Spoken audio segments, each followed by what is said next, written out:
Assalamualaikum warahmatullahi wabarakatuh. Perkenalkan, nama saya Ummul Farha Berlin, NPM 2010112111113.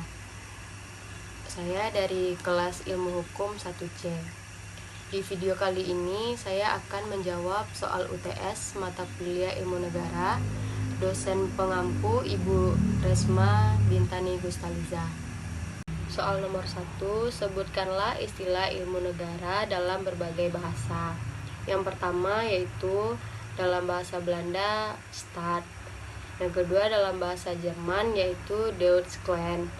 Yang ketiga dalam bahasa Prancis yaitu l'État atau Etat.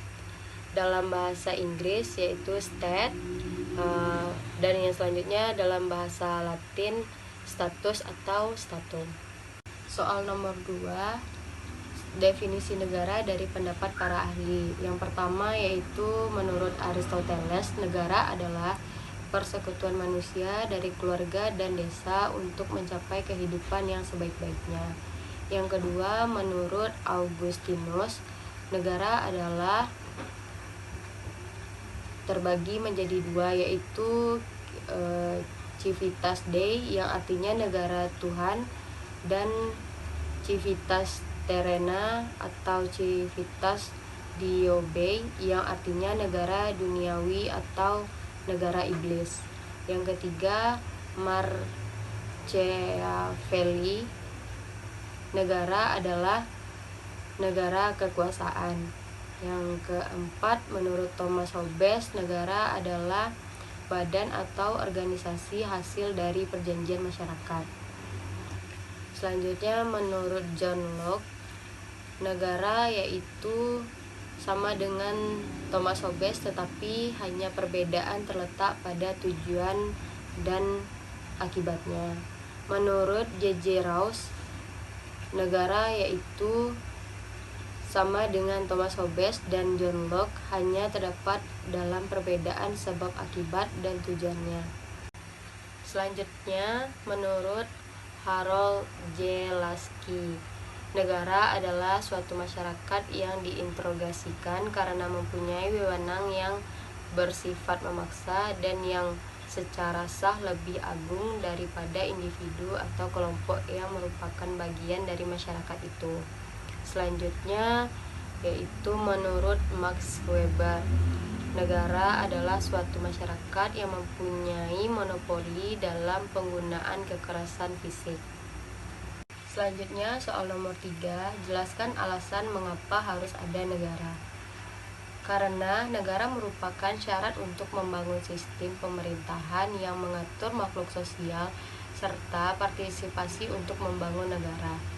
Negara dibutuhkan untuk menampung sekian banyak orang yang kemudian akan melebur menjadi satu dalam negara tersebut meskipun berbeda.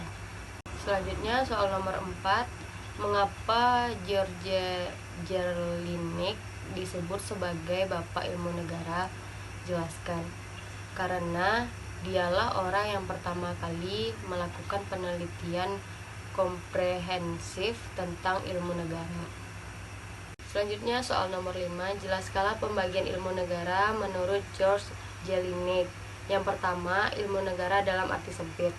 Negara juga menjadi objek kajian HTN dan HAN yang menitikberatkan pada pengertian yang konkret. Artinya, objek negara itu terikat pada tempat, keadaan, dan waktu tertentu. Yang kedua, ilmu pengetahuan hukum, yakni HTN, HAN, hukum perdana tersebut. Selanjutnya soal nomor 6 yaitu jelaskan hubungan antara yang pertama ilmu negara dengan ilmu politik.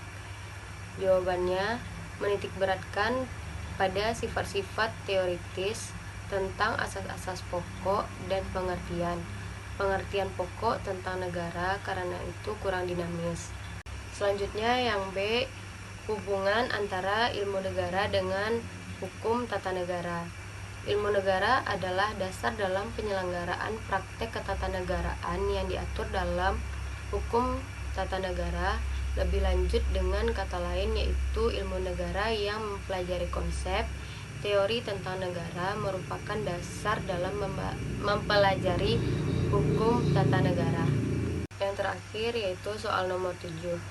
Jelaskan unsur-unsur negara menurut pasal 1 Konvensi Montevideo tahun 1933. Yang pertama, menghuni.